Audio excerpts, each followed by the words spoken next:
வாழை 2 biopic of billion pros.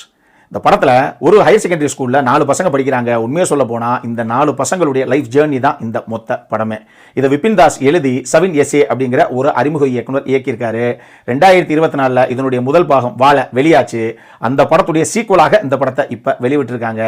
So அந்த படத்தை பார்த்துட்டு தான் இந்த படத்தை பார்க்கலாமா அப்படின்னு கேட்டிங்கன்னா அதெல்லாம் தேவையே கிடையாது. இந்த படத்தை நீங்கள் ஸ்ட்ரைட்டாகவே ஒரு ஸ்டாண்ட் அலோன் ஃபில்மாகவே பார்க்கணும் அப்படின்னா பார்க்கலாம்.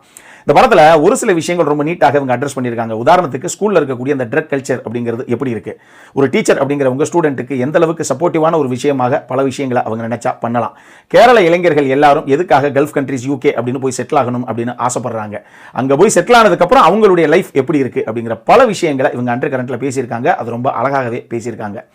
ஹஷீர் ஆகட்டும், விநாயக் ஆகட்டும், அஜின் அலன் அப்படின்னு சொல்லி 4 முக்கியமான ஆர்டிஸ்ட் 4 முக்கியமான கதாபாத்திரங்களை பண்ணியிருக்காங்க. ஃபினாமினலான காஸ்டிங் அட்டகாசமாக கொண்டு வந்திருக்காங்க அவங்க. அது போக அல்ஃபோன்ஸ் புத்திரன், அஜி வர்கீஸ், விஜய் பாபு அப்படின்னு 3 ஆர்டிஸ்டும் சின்ன சின்ன கதாபாத்திரங்கள், பட் அதை நீட்டாக கொண்டு வந்திருக்காங்க. டெக்னிக்கலி வெல் மேட் ஃபிலிம் தான். ஸ்டேஜிங் ஆகட்டும், மேக்கிங் ஆகட்டும் அப்படின்னு சொல்லி அட்டகாசமாக டெக்னிக்கலி சவுண்டான ஒரு ஃபில்மாகத்தான் இதை ப்ரெசென்ட் பண்ணியிருக்கு இந்த டீம். அதே நேரத்தில் ஏங்க இந்த பார்ட் 2 பார்க்கும்போது பார்ட் 1 எப்படி இருந்ததோ மோரார்லெஸ் அதே மாதிரி கதைகளும் அதே மாதிரி கதாபாத்திர வடிவமைப்பு அப்படிங்கிற மாதிரியே இருக்குதோ, பிரிமிஸாகவே எதுவும் ஃப்ரெஷ்ஷாக இல்லையோ அப்படிங்கிற மாதிரியே ஒரு ஃபீல் எனக்கு. அதுக்கு முக்கியமான காரணம் இந்த படம் தான் கேரளாவில் இந்த வருஷம் வசூல் வேட்டை நடத்தின படம் அப்படின்னு சொன்னதாகட்டும்.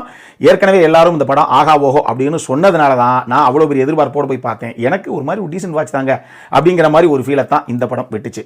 அதே மாதிரி அந்த படத்துடைய செகண்ட் ஹாஃபில் ஒரு சில விஷயங்களை எமோஷனலாக கன்வே பண்ணுறேன் அப்படின்னு சொல்லி கொஞ்சம் பிரீச்சியாக ஒரு சில விஷயங்களை பண்ணிட்டாங்களோ, இதே படம் தமிழில் வந்திருந்தா நம்ம கிரிஞ்சி அப்படின்னு சொல்லியிருப்போமோ அப்படிங்கிற மாதிரி இன்னொரு பக்கம் இன்னொரு ஃபீல் வந்தது.